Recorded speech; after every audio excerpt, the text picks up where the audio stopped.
In this video, we will show you how to reset Epson TX730WD printer using resetter or adjustment programs.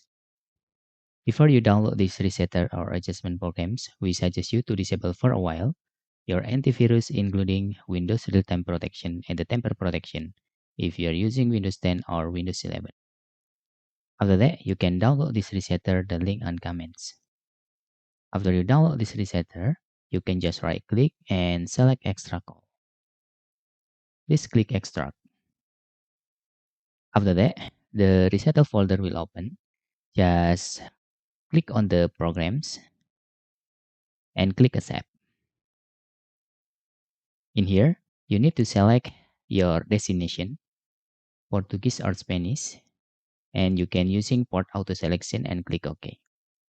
Select particular adjustment mode button here and select consumables maintenance counter and click OK. Click on both main pad counter and platen pad counter and click check button. After that, you can click initialization button. After the resetter successfully, you can turn off your printer. Then you can turn back on your printer again.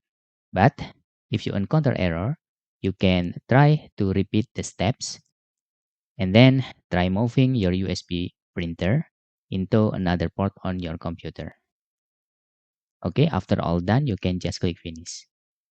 And that's all tutorial how to reset Epson TX730WD printer using resetter or adjustment programs. Hope this video helpful for you.